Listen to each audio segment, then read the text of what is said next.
टाना भगत आंदोलन परिचय। बिरसा मुंडा आंदोलन की समाप्ति के करीब 13 साल बाद टाना भगत आंदोलन शुरू हुआ। वह ऐसा धार्मिक आंदोलन था जिसे राजनीतिक लक्ष्य थे। वह आदिवासी जनता को संगठित करने के लिए नए पंथ के निर्माण का आंदोलन था। इस मायने में वह बिरसा आंदोलन का ही विस्तार था। मुक्ति संघर्ष के क्रम में बिरसा ने जनजातीय पंथ की स्थापना के लिए सामुदायिकता के आदर्श और मानदंड निर्धारित किए थे। टाना भगत आंदोलन। टाना भगत आंदोलन में उन आदर्शों और मानदंडों के आधार पर जनजातीय पंथ को सुनिश्चित आकार प्रदान किया गया। बिरसा ने संघर्ष के दौरान शांतिमय और अहिंसक तरीके विकसित करने के प्रयास किए।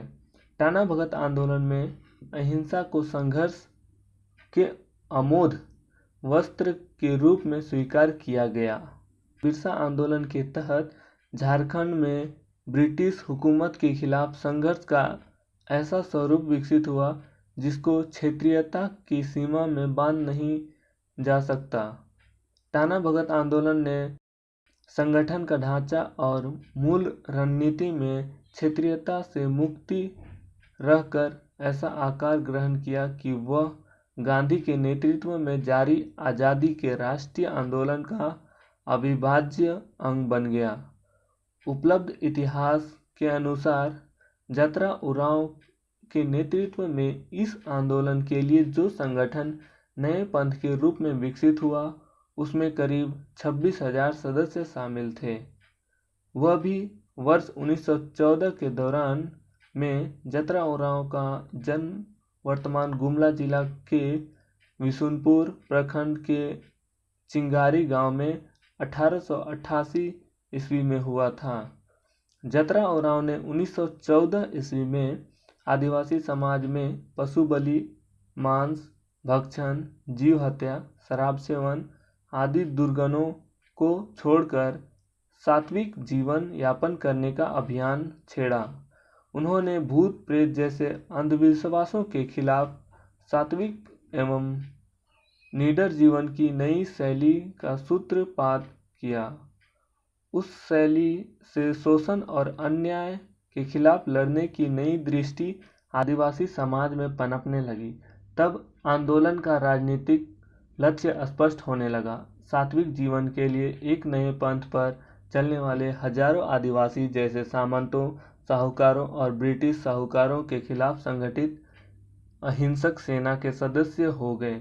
जतरा भगत के नेतृत्व में ऐलान हुआ, मालगुजारी नहीं देंगे, बेगारी नहीं करेंगे और टैक्स नहीं देंगे। उसके साथ ही जतरा भगत का विद्रोह टाना भगत आंदोलन के रूप में सुर्खियों में आ गया। आंदोलन के मूल चरित्र और नीति को समझने में असमर्थ अंग्रेज सरकार ने घबराकर जतरा उरांव को 1914 में गिरफ्तार कर लिया। उन्हें 1.5 साल की सजा दी गई। जेल से छूटने के बाद जतरा उरांव का अचानक देहांत हो गया, लेकिन टाना भगत आंदोलन अपनी अहिंसक नीति के कारण निरंतर विकसित होते हुए महात्मा गांधी के स्वदेशी आंदोलन से जुड़ गया। यह तो कांग्रेस के इतिहास में भी दर्ज है कि 1922 में कांग्रेस के गया सम्मेलन और 1923 के नागपुर सत्याग्रह में बड़ी संख्या में टाना भगत शामिल हुए थे। 1940 ईस्वी में रामगढ़ कांग्रेस में टाना भगतों ने महात्मा गांधी को 400 रुपये की थैली दी। कालांतर में रीति रिवाजों में भिन्नता के कारण टाना भगतों की कई शाखाएं पनप गई।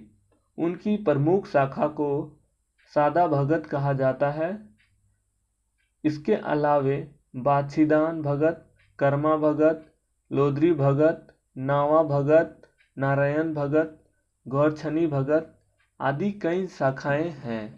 1948 में देश की आज़ाद सरकार ने टाना भगत रैयत एग्रीकल्चर लैंड रेस्टोरेशन एक्ट पारित किया। यह अधिनियम अपने आप में ब्रिटिश हुकूमत के खिलाफ टाना भगतों के आंदोलन की सहायता, टाना भगतों के आंदोलन की व्यापकता और उनकी कुर्बानी का आईना है। इस अधिनियम में 1913 से 1942 तक की अवधि में अंग्रेज सरकार द्वारा टाना भगत की नीलामी की गई जमीन को वापस दिलाने का प्रावधान किया गया।